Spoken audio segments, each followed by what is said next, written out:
Governance 101. The 101 indicating that this is a review of the core aspects, the core perspectives that I have on governance. Now, governance is many things to many people. I alluded to that before we started the session. So I'm absolutely certain that not all of you will agree with not all I have to say. And that's okay. Because one of the core tenets of governance is adapting to change. Governance never ends. It is an ongoing, continual, and never-ending, infinite process.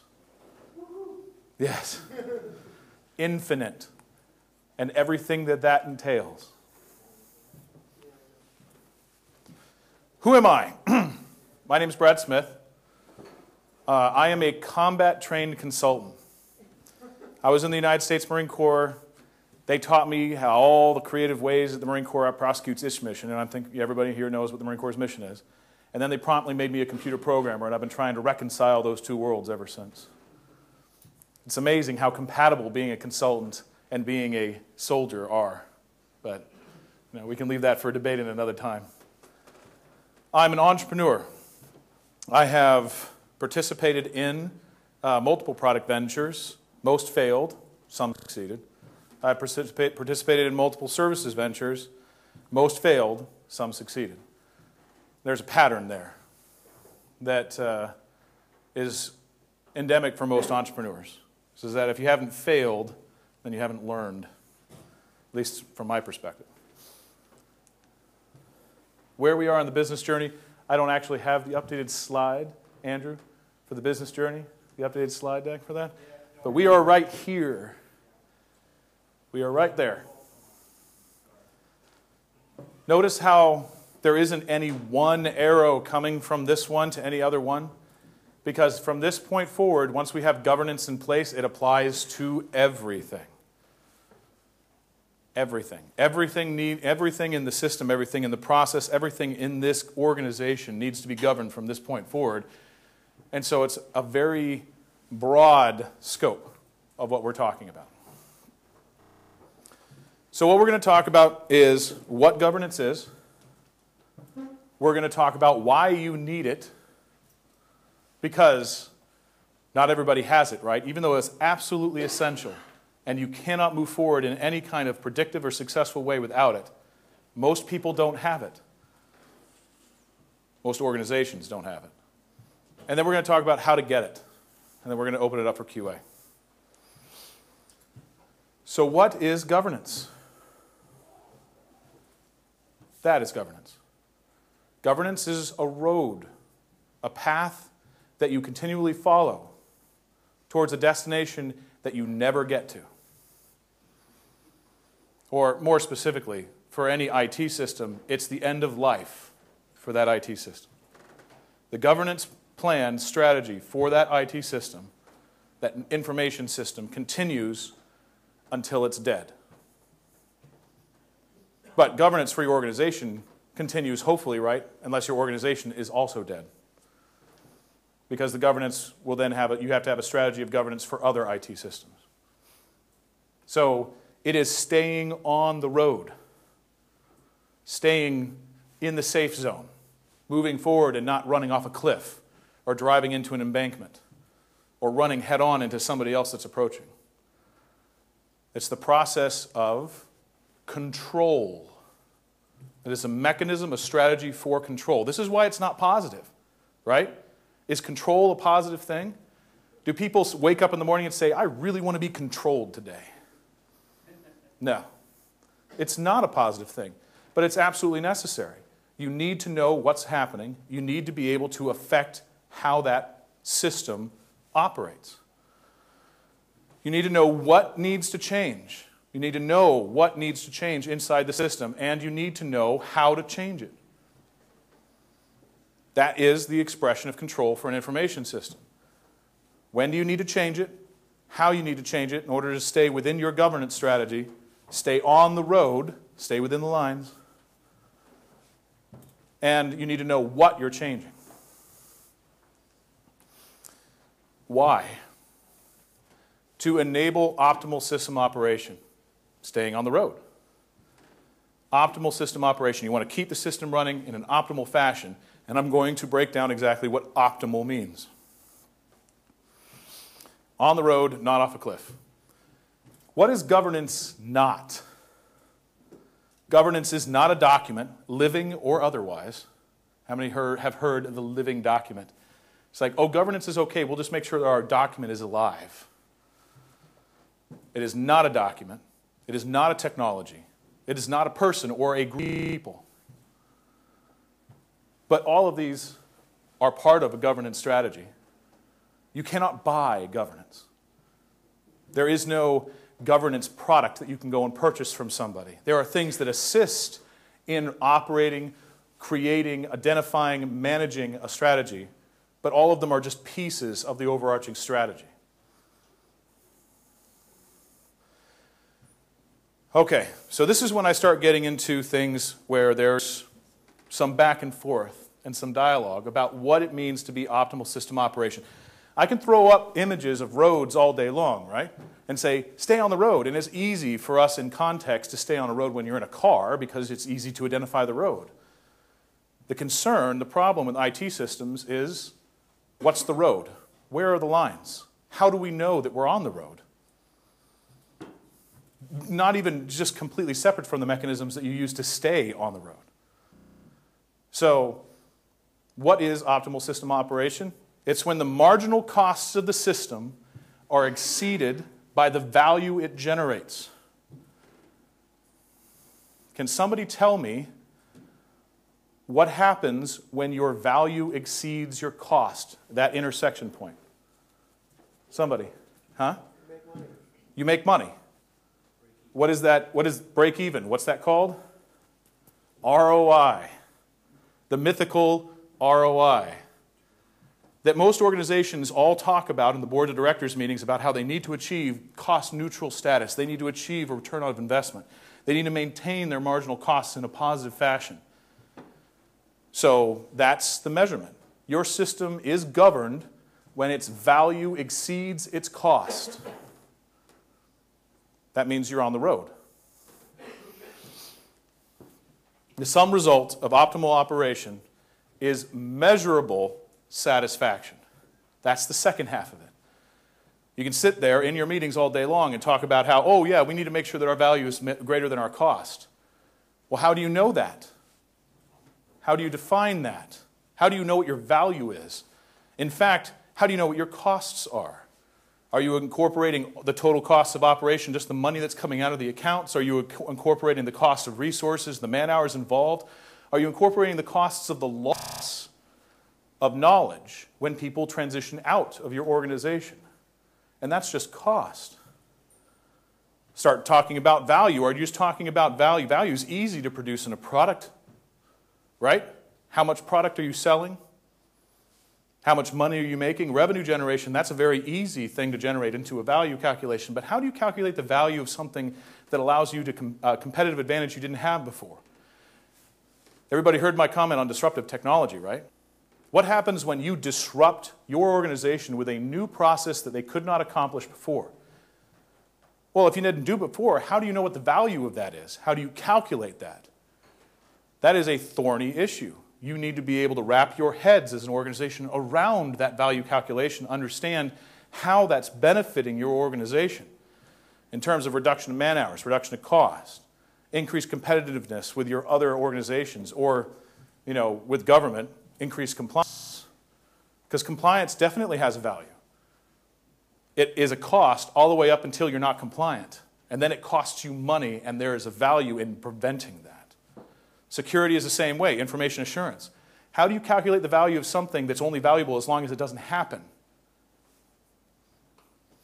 You have to use historical data and estimate that. But that is the issue. That is governance. That is the strategy that you use to ensure that you stay on the road. Are you within the lines? It's a cost-value calculation. Governance has a timeline. In general, there are two perspectives for governance. There is where we are now and how we can improve, where we're going to be.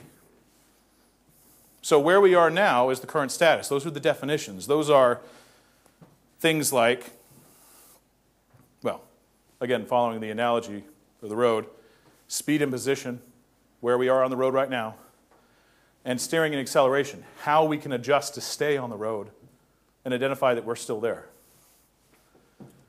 So we have current system status and we have planned improvement. Current system status is defining what needs to improve. How is the system currently performing? How do we determine performance? We have to establish thresholds, metrics, value calculations for us to define that this is what we should be doing and then be able to judge performance relative to that. Increased value is that when you're performing better than your metrics. Decreased value is when you're performing worse than them. So that's what's the first perspective of governance, in order to understand where we are right now. Because the first decision needs to be identifying what should be improved, what needs to change. The second is planned improvement, how we need to. How do we need to improve? You set limits of change. Is it a good idea to identify that things need to improve and then just let people go without any guidance as to the nature of that improvement or how far you go with it? Absolutely not. That's called Wild, Wild West. That's what many, many organizations do. They don't understand the direction of improvement. They just know that they need to improve. And so that they cycle off. And eventually they spend so much money in that without doing a cost-value analysis of whether or not they're still on that road, that it doesn't matter how improved that particular service, that particular system, that particular component of that technology is, it's already cost more than it will ever generate in value during the life of the system. So even if you can do an improvement, doesn't mean you should. Everybody's heard that, right? Just because you can change doesn't mean you should necessarily. That's an argument that's falling on deaf ears with certain political administrations right now. But it's true. Just because you can change doesn't mean it's valuable for you to. And governance helps you decide, is it valuable to change or not? So, if we implement an effective governance strategy for this particular organization, for this particular information system, there are 5 outcomes that you achieve that are good. Basically, you're setting goals for your governance strategy. This is why the strategy exists. It'll provide information governance, the ability to know what information you have, the formats, the locations, the access to it, the security context of it, the metadata, and the technical flu that is named differently depending upon what technology you're actually identifying. But it's, you know what your information is, you know where it is, you know how it's stored, and you know how to find it as a result. Project governance.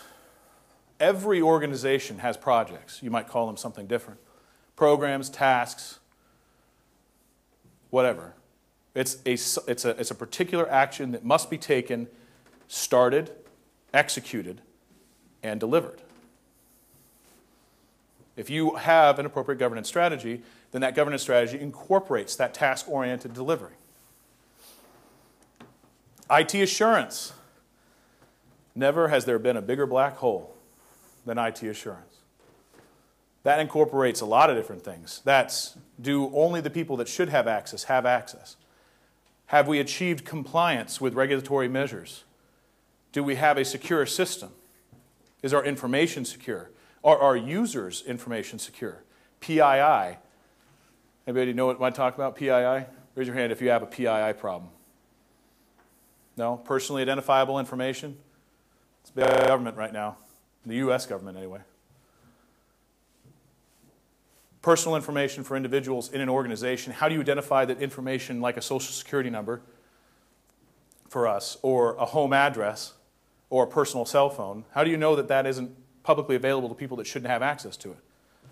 That is both an information governance problem, identifying the information, and an IT assurance problem, ensuring that the process exists to identify it and remove it. So IT assurance is another outcome of properly implemented governance. Business technology alignment. This goes back to what Sharon was talking about earlier in the previous session. That's when you're actually seeing a mapping between the requirements and the technical scope. And she was only talking about a very small portion of that process. It starts earlier with business pains, even prior to the requirements definition. Goes from pains to requirements, from requirements to technical scopes, multiple technical scopes inheriting from one another. And then at the end, the decision-making process of, well, the technical scopes are there, we know that the requirements are there, but do we really need to address those business pains? It depends on the cost-value calculation. Is the cost of addressing that particular scope going to exceed the value gained from implementing it? That's how organizations determine that decision. The question is, for most organizations, whether or not they're deciding that with proper information. Because until they have a properly implemented governance strategy, they can't. They're guessing.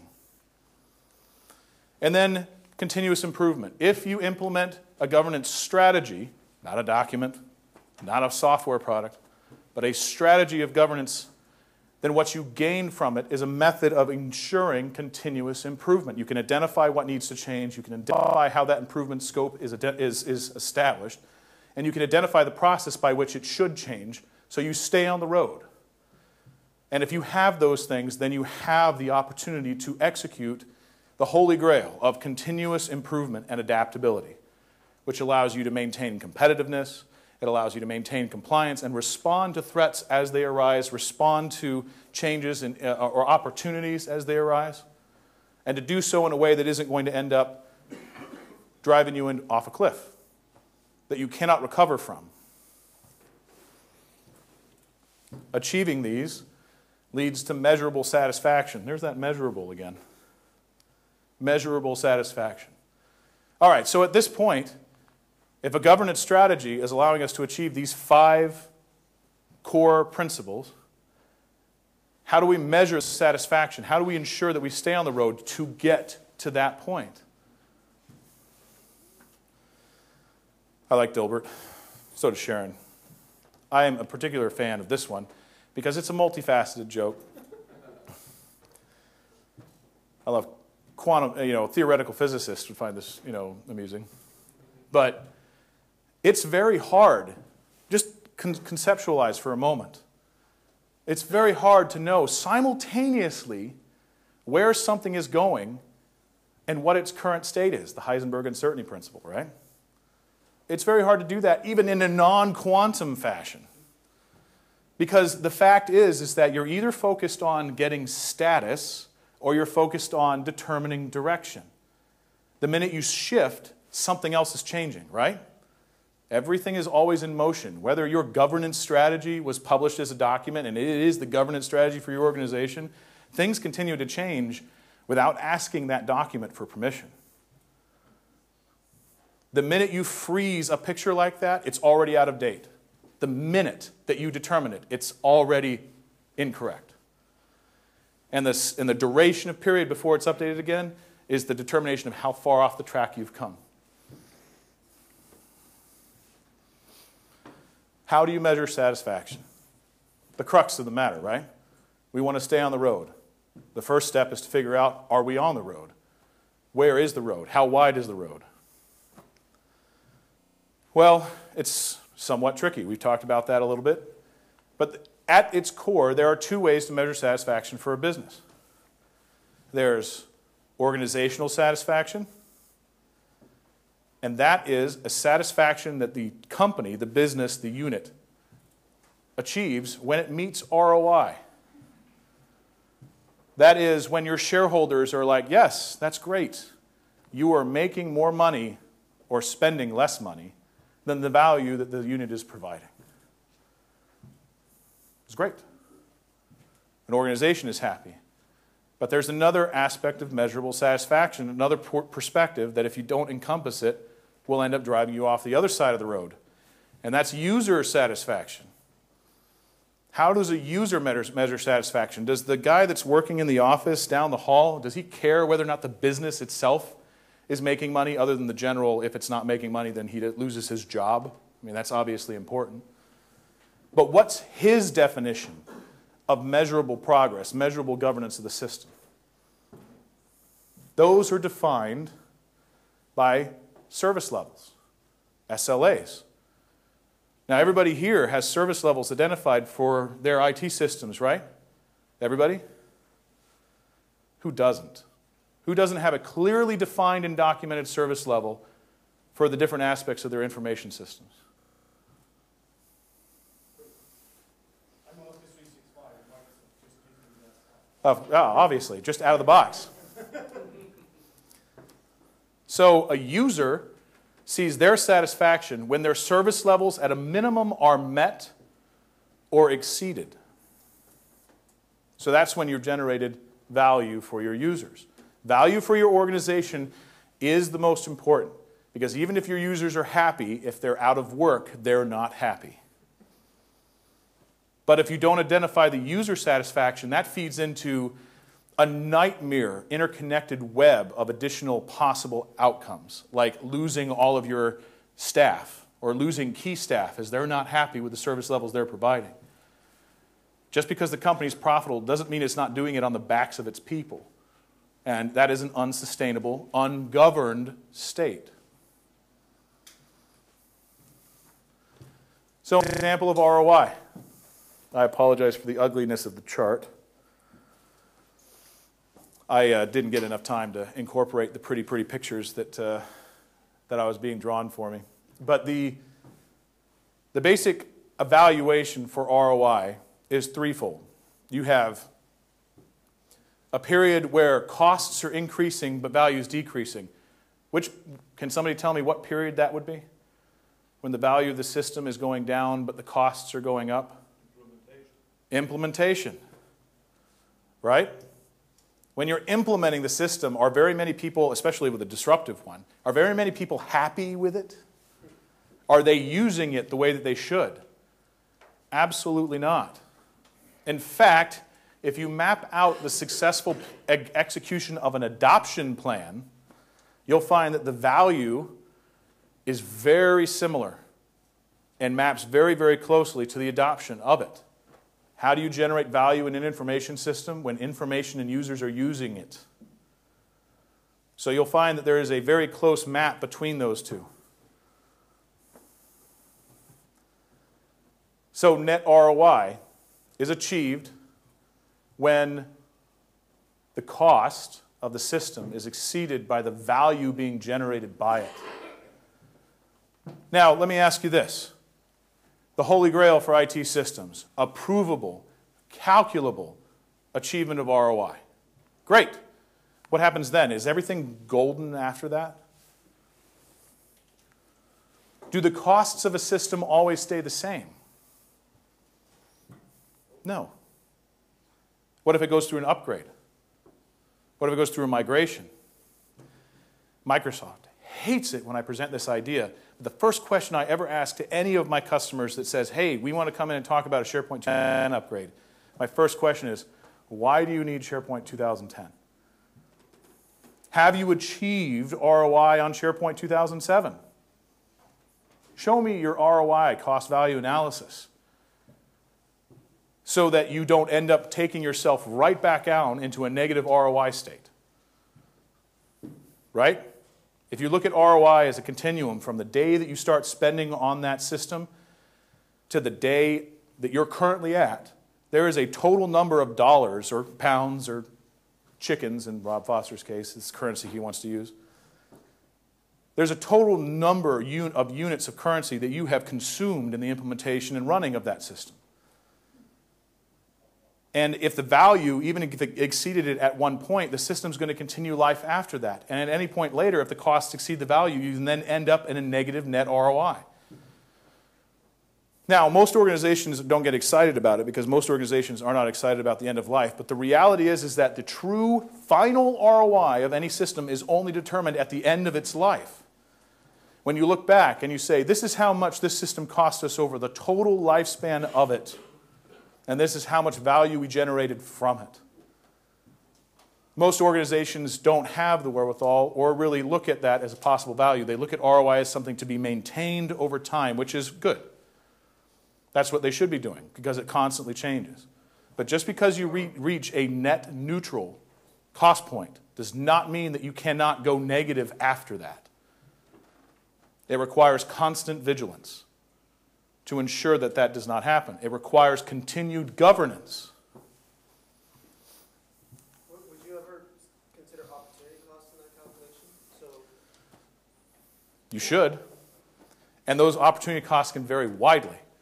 Consider if you're talking about a competitive venture and you're in a CRM system, if your CRM system is not being improved upon in a certain amount, then the cost calculation ends up incorporating lost business that you otherwise could have won, but you weren't tracking your pipeline well enough. You need to look at it from all aspects. As many aspects as you can afford to. Because I'll get to it in the end. I'm talking about these perfect ideals of being able to know all this information. But trust me, I understand that you're not going to know most of it. SLA examples for Fizz Energy. Talking about the headquarters element of an energy company. Two that come to mind, legal and environmental compliance. Those are service levels that, if not met, will directly impact the survival of the business, as indicated by Zenith, let alone user satisfaction.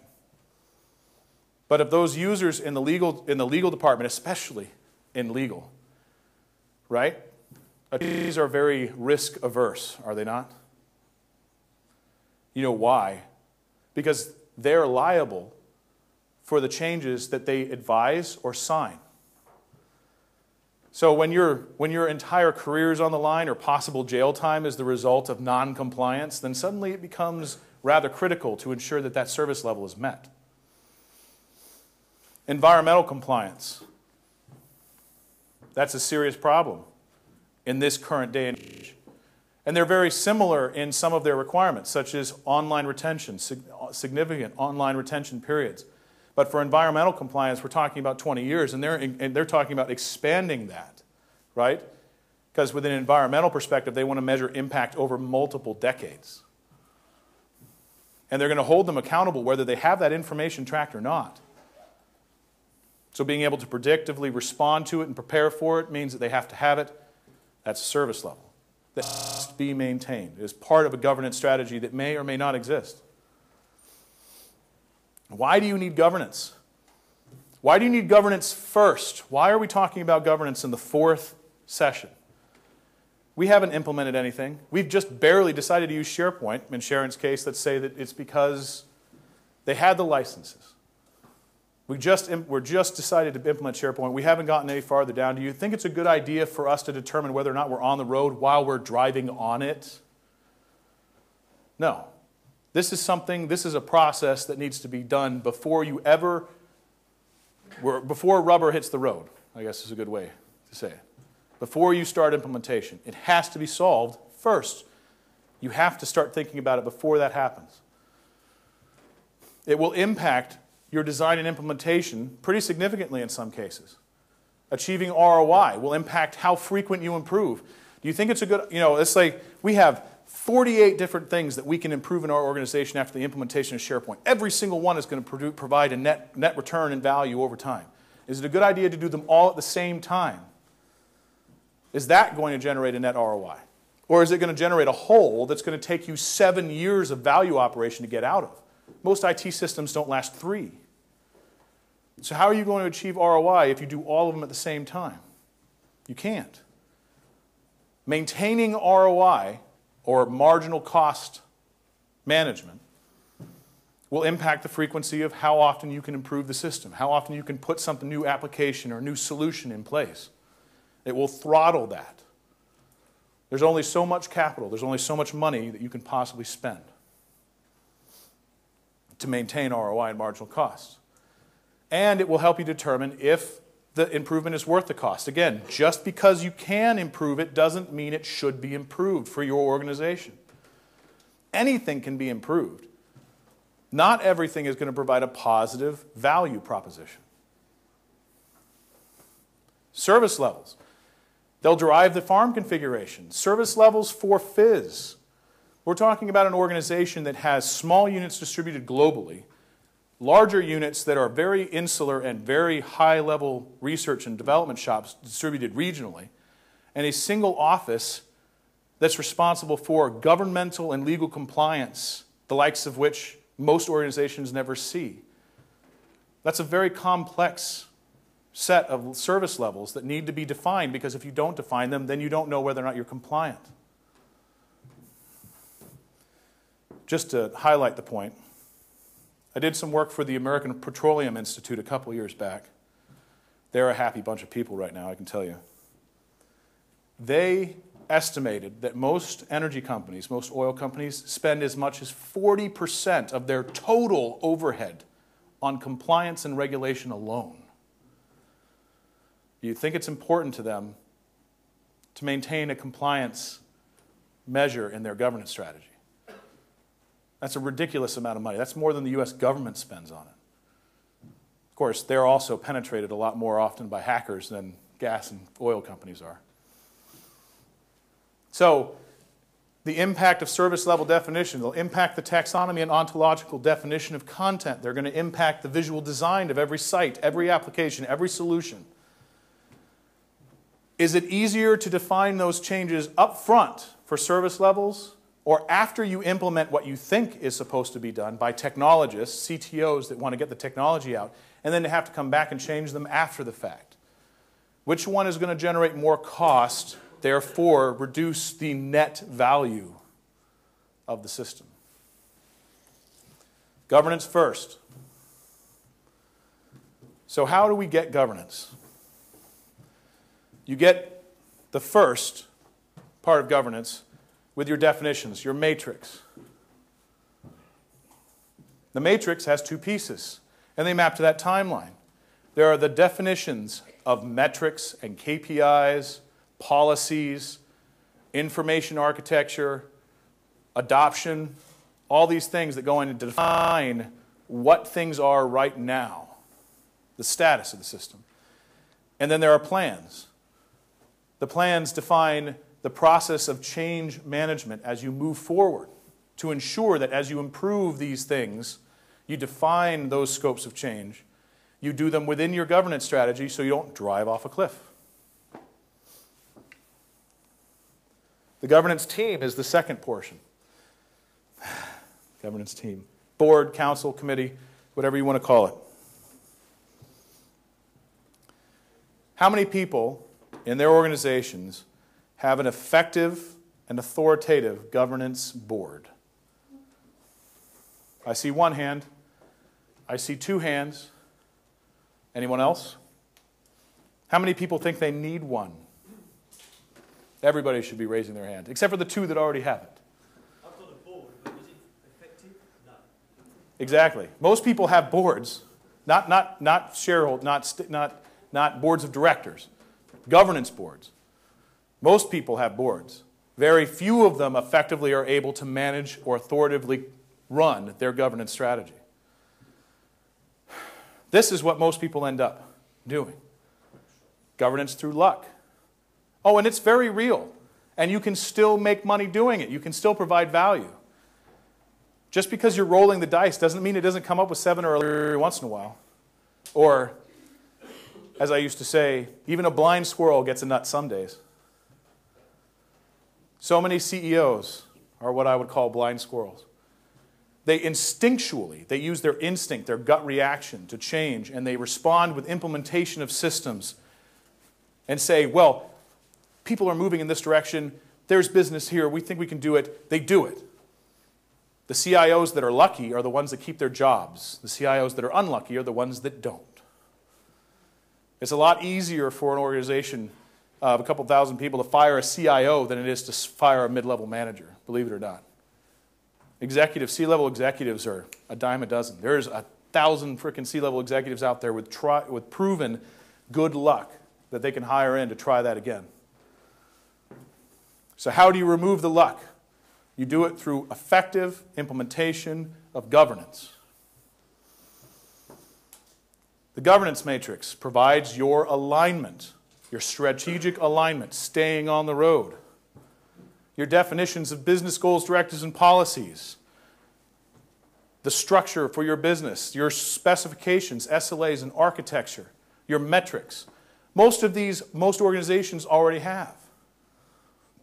but incorporating that into a holistic strategy vision, a definition of your whole governance status. And then the plans, the actual processes that you define to assess, implement, value, calculate the changes that you want to make. Do not confuse activity with progress. I learned that from a drill instructor. Just because you see things happening does not mean you're making progress. But the mirror image of that statement is, how do you determine that an activity is actually progress? You have to be able to measure it against two things: where you are and where you're going.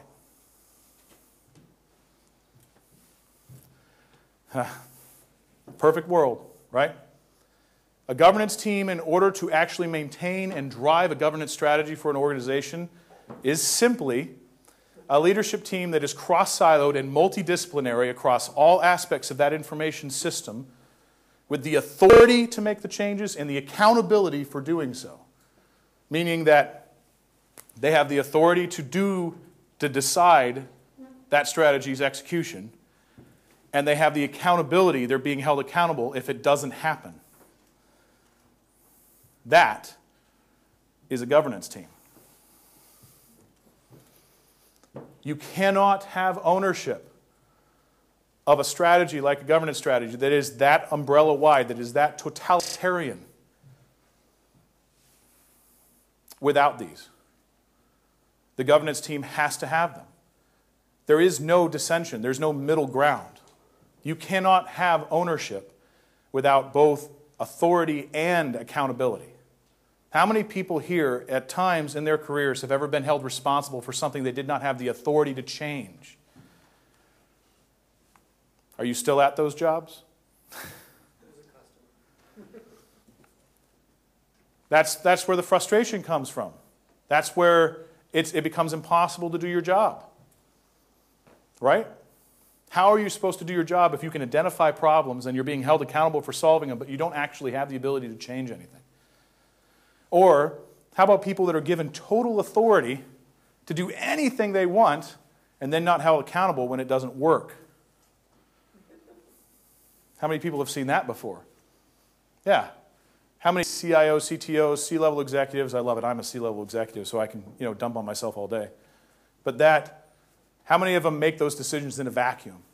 They come down and they think they're applying leadership. Pointy-haired bosses. Prepare for leadership insertion. That's exactly what they do. You have to have both. That governance team has to have both. And in true democratic fashion, it has to be a multiple-person team. The minute you have one person in that position, you end up with dictatorship. You have to have one person that's providing leadership and vision. It should always be the CIO. If the CIO, and this is another problematic thing, if the CIO is not capable or not effective in doing that, he needs to be fired. Now, I'm not saying that any of you are going to have the authority to go back and start firing your CIOs that you're reporting to, but the reality is, nonetheless, that. Provide the leadership for the team, but they are not the team themselves. It's fed and staffed by stakeholders from all the business divisions. In Fizz Energy's experience, it would be the CIO, the newly assigned CIO, and representatives from the business units for all three parts of Fizz. Business units, the people that are feeding requirements, that are being held accountable for delivery of their particular jobs, their particular processes, their particular products, services. They are the ones that need to be on the governance council. And the governance council then asks the technical people to come in and present to them so that they can update the strategy with a technical scope. Yeah? On the governance council, would you not have somebody there from compliance also? Surely there needs to be at that level. Absolutely. But as I said, all business units that are responsible for that service, compliance or IA is a service. It's just provided, sourced internally. They provide that information assurance service. It shouldn't be the technical server managers or security folks, the Active Directory engineers. It should be the IA boss, the person in charge of information assurance for that organization. But you definitely need to have them on there. Every single member division of the organization needs to be represented. Every single one. Every single one, right? This governance strategy that we're talking about is going to encompass governance across the whole company. So how are you going to know that you're on the road if there is an entire portion of the business that is not represented in the decision-making process? If you have that many folk in your governance board, how do you reach consensus? Leadership and process. I mean, I'm not really constructing the structure for a governance board on here, but I've constructed many, and every single one is different. Every single one is different. They all have unique fingerprints from each organization.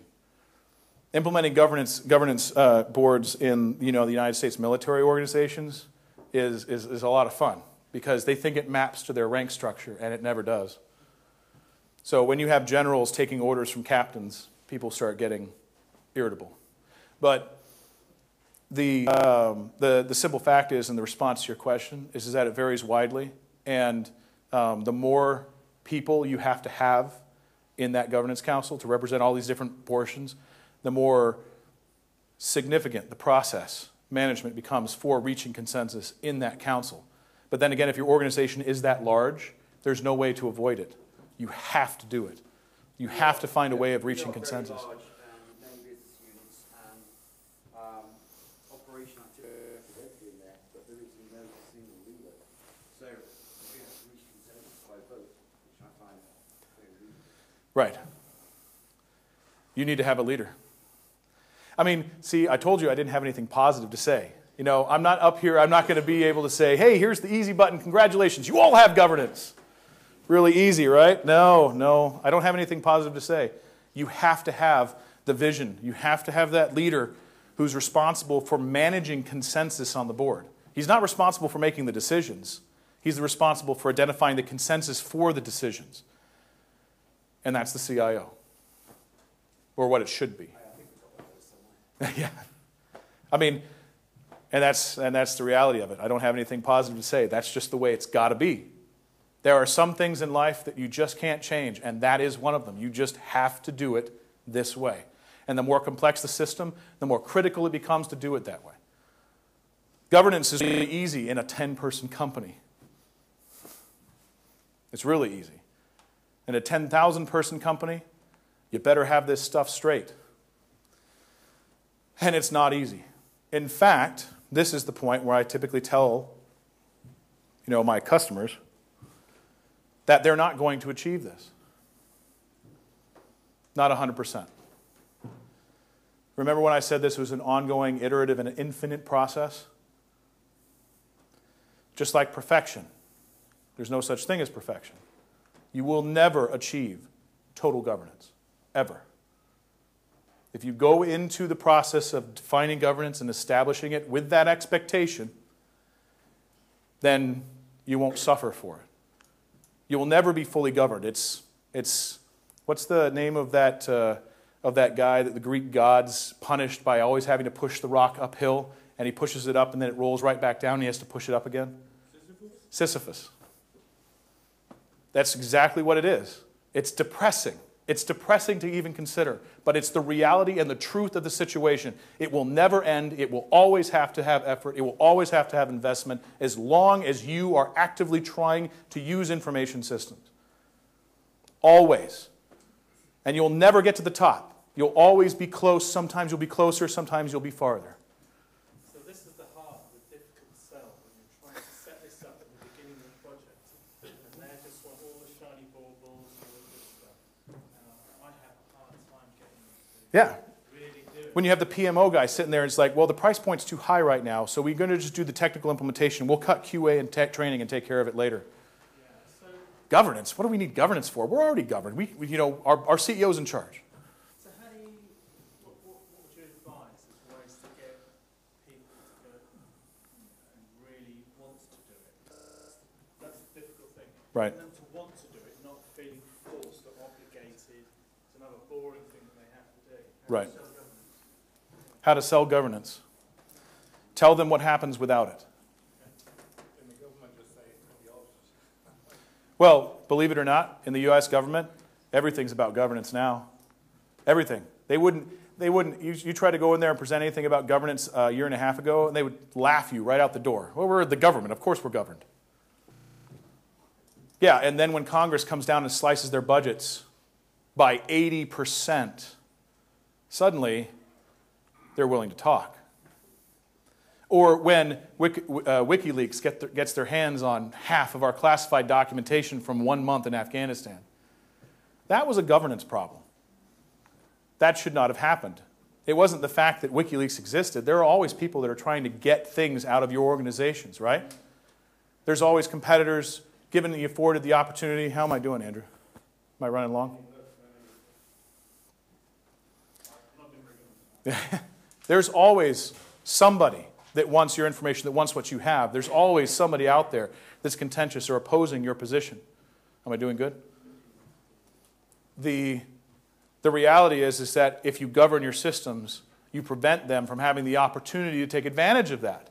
It's not their fault, it's your fault. And trust me, your bosses will hold you compliant or hold you accountable for that.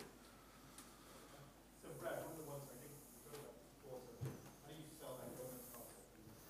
I think Bill was some more stuff about management. There's no CIOs in this room, there's no people setting a vision. And we asked the question, how many people here have got a vision of where they're going as an organization?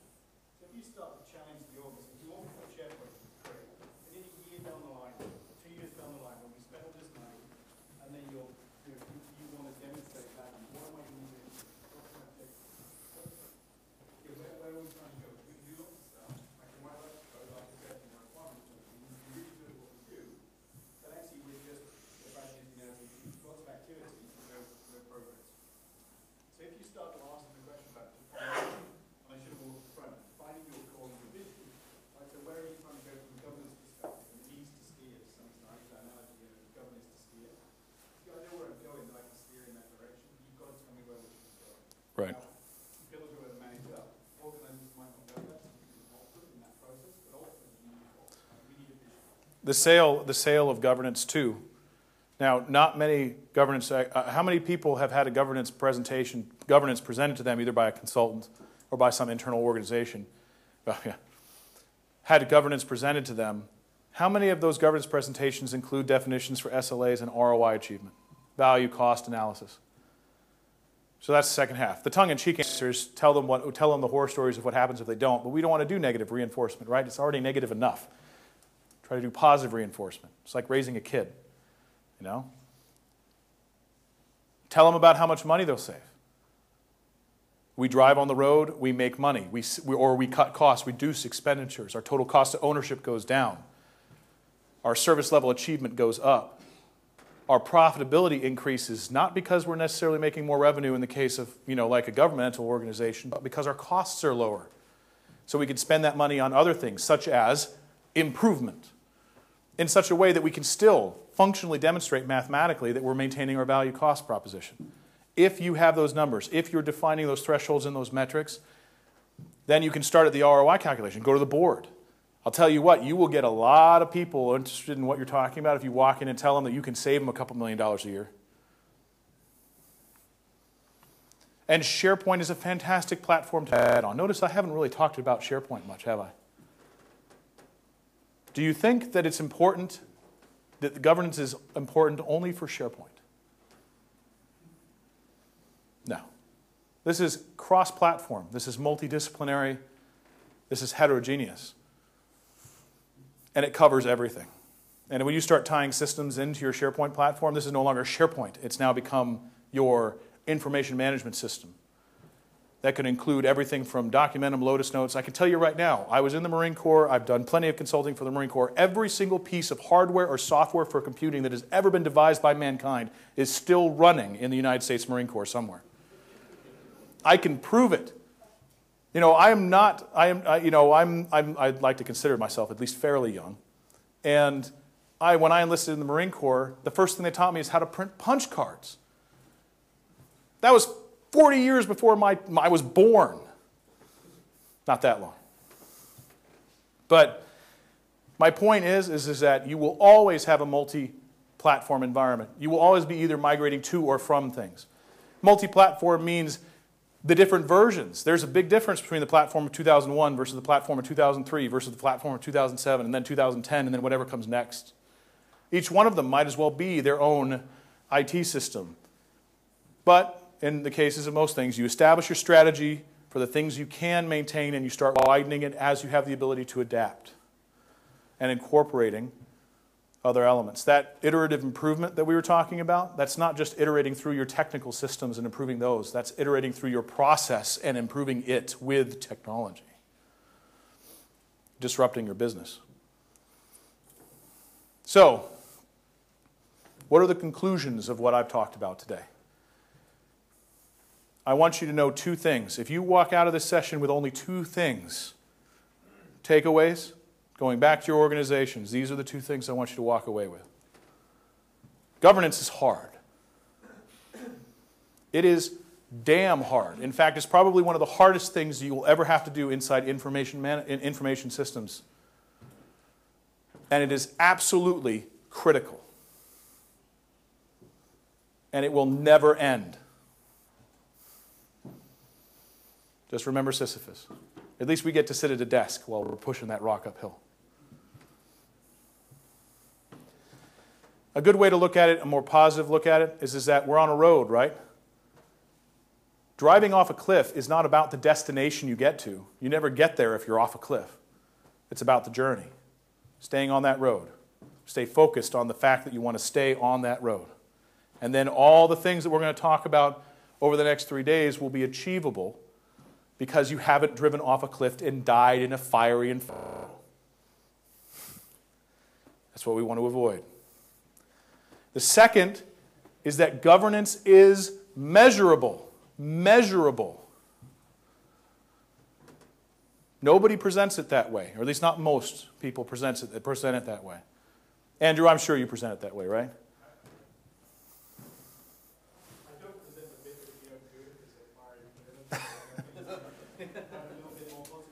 Yeah, how many people know of a failed SharePoint implementation? Yeah, at one point in the latter half of 2008, a report from the Radicati group estimated that 73% of SharePoint implementations fail. Is that because SharePoint's a bad product? Is it the technology's fault? No. It doesn't matter what you pick. It doesn't matter what you pick. You could pick .NET Nuke. Start with just plain ASP.NET. If you set up governance right, you can construct any system you want in any software technology anywhere in the world to do anything. Software is extremely mutable. All you need is people that know what they're doing and a very clear definition of what you're trying to do. It's never the technology. It's always the process. It's always the governance. So, that second idea, governance is measurable. It is something that is provable. And if you cannot prove it, then you're wrong. Something needs to change. Something is missing. Something needs to be done. It's not, oh, we're different. We're special. We're unique. We don't need to be able to prove governance. Good luck. Roll those dice. See if you come up with a 7 or an 11. Yes, ma'am.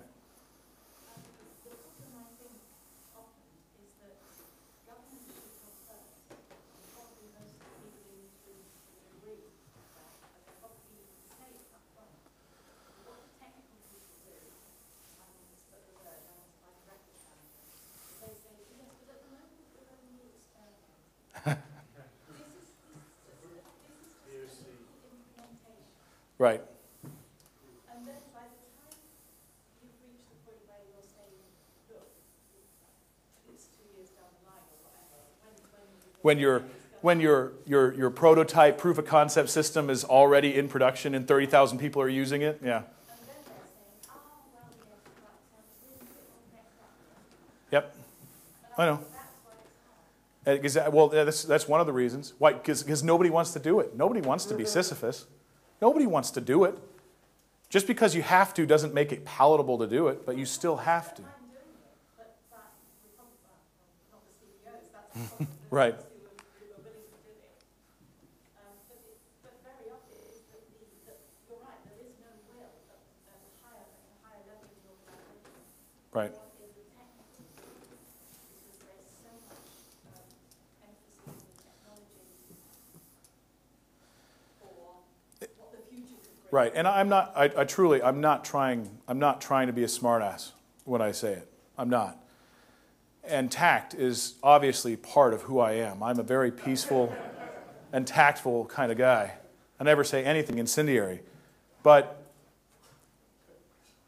these are problems that you most likely will not be able to fix. You will be able to advise and go back and provide information as best you can and say, governance is measurable. If we can't do it, we're screwed. Eventually, it's going to come back and bite us in the ass. Unless you're lucky enough, and this happens. Good things happen to bad people. Unless you sell the company to a larger organization before they find out that they were running towards a cliff. It does happen sometimes. Sometimes you get lucky. But if they can't do that, then you have to consider one of two things. Either go back and convince them to do that, or resolve yourself to the fact that you'll keep an eye out for when that cliff starts approaching, and then go and get another job before it arrives. I mean, I'm not trying to be a smartass. There are problems that we can't fix, right? I'm a solutions guy. I can come up with the solutions. You can come up with the solutions. We know what we should do. We know what common sense tells us we should do and what other people should do, but you don't always get the luxury of changing it. Oftentimes, all you can do is go back and say, this is the way it should be, and become an evangelist for change. You can do it in your own little piece. Right, and you can do it in your own little piece. And there are plenty of instances where organizations, where they end up scoping it down to particular business divisions where they have more control than others. And of course, because we are the gods of fizz energy, we can define that entire virtual environment ourselves. We assume that we can have total control over all three. But one of those business divisions might end up being governed. In fact, that governance might end up providing enough value so that it ends up dragging, kicking, and screaming the others to value. It happens. Maybe what you do, if you construct the project so they take on board that they go after ROI and then they have SLAs, and later on you say, well, to measure and control this, we need governance. Oh, okay. Yeah. Something like that. And limit the scope. But see, that's the thing. Remember, it's infinite and it never ends. So you start governance in one place. You demonstrate that value. You move it on. You move it on. You iterate through. And then you see it expand out from there across the organization. You keep on leading it. And then sometimes you encounter somebody else that's a real pain in the ass. And then you end up backing out or retreating for a while. And then you come in from a different angle. But you have to continue down that path. Your organization will suffer if it doesn't. So here's a couple of additional references that I wanted to mention. Some things that are key to certain aspects of governance and what I've talked about. SLAs are far more complex than what I alluded to. I said SLAs are key, and they are. But SLAs are constructed from what's called OLAs. And OLAs are constructed by a process that you establish around information, system, and technology management. One of the really good hot button methodologies for establishing that is the IDLE process. So I would recommend that if you haven't looked at that, I'm sure that most of you already heard of that, right? You've heard of IDLE before? Most of the time, people think of it as a help desk process. It's not. It's an IT sustainment process. So if the assumption is that you're buying SharePoint and implementing something and then you actually want it to continue to operate, IDLE is something that you probably should look at. Or something similar. It is by no way the only one, but it's the one that I encounter most often, and it's pretty powerful. Governance. This is not a SharePoint site. IT governance. This is a discipline and a message that needs to happen across all information systems. So governance, additional resources for those. Research that. Take that research and drive it back into your organization. Do I have any questions?